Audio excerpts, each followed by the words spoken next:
चलो टॉपिक क्या है रे? स्वर्णिम मध्यम वर्गीय नीति। ठीक है, ये नीति जो है 1848 ईस्वी की फ्रांसीसी क्रांति से संबंधित है। शासक कौन? Louis Philippe. ठीक है ना। तो एक ऑब्जेक्टिव क्वेश्चन है, स्वर्णिम मध्यम वर्गीय नीति का अवलंबन किसने किया? Louis Philippe. याद रहेगा ना? तो लुई फिलिप। ठीक है, लुई फिलिप इसका क्या किया? अवलंबन। ठीक है ना। किस नीति का? स्वर्णिम मध्यम वर्गीय नीति का अवलंबन किया। ठीक है, याद रहेगा ना। अब देखो क्या होता है, जब हम कोई डिसीजन लेते हैं, डिसीजन मतलब फैसला लेते हैं, ठीक है ना, तो दो चरम विकल्प आता है। ठीक है ना। कितने विकल्प रे? दो चरम विकल्प आता है। ठीक है, विकल्प मतलब होता है रास्ता। दो चरम विकल्प यानी दो रास्ता आता है। ठीक है ना, बस में ना। एक होता है तुमको सही रास्ता, एक होता है गलत रास्ता। ठीक है, याद रहेगा ना। तो देखो किसी भी फैसला पर जो हमारे सामने दो विकल्प सामने आता है, ठीक है ना, जब हम कोई फैसला लेते हैं तो हमारे सामने दो विकल्प रहता है। ठीक है ना। दो विकल्प होता है क्या? एक होता है सही रास्ता पर चलना, एक होता है गलत रास्ता पर चलना। ठीक है ना। सही रास्ता पर चलने के लिए जरूरत होता है साहस का, समझ ना, साहस का, हिम्मत का, बहादुरी का। साहस, हिम्मत, बहादुरी का। ठीक है ना। साहस, हिम्मत, बहादुरी। इसमें क्या रिस्क है? ठीक है ना, इसमें क्या रिस्क है? याद रखना, समझ ना।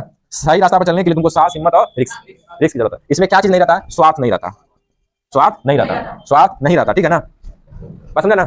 गलत रास्ता पे चलेगा तो गलत रास्ता पे चलेगा, इसमें खुद की सुरक्षा महसूस होगा। क्या महसूस होगा? खुद की सुरक्षा, खुद की सुरक्षा, खुद की सुरक्षा महसूस होगा। इसमें स्वार्थ रहेगा। क्या रहेगा?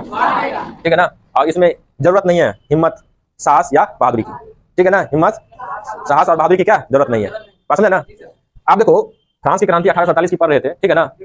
जब डिसीजन लेना था समाज को हम किस प्रकार से लेकर आगे चलेंगे, देश पर किस प्रकार का शासन करेंगे, तो लुई फिलिप के सामने भी निर्णय लेने का जो है टाइम आया था, निर्णय लेने का टाइम आया था। ठीक है ना।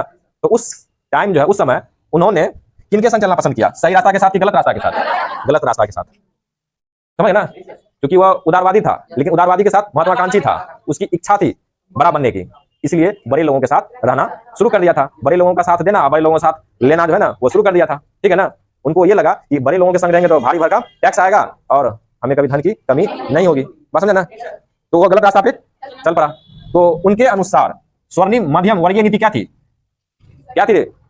अमीरों के साथ चलना, बिना जोखिम के साथ शासन करना, बिना रिस्क के साथ शासन करना, समझ ना। तो उनके अनुसार जो नीति थी, जिसमें वह खुद की सुरक्षा महसूस करते थे, क्या थे वह? कौन सी नीति थी? तो अमीरों के साथ चलना, ठीक है ना, अमीरों के साथ चलना, उनकी सहायता करना और बदले में खुद की सहायता कर पाना। ठीक है ना।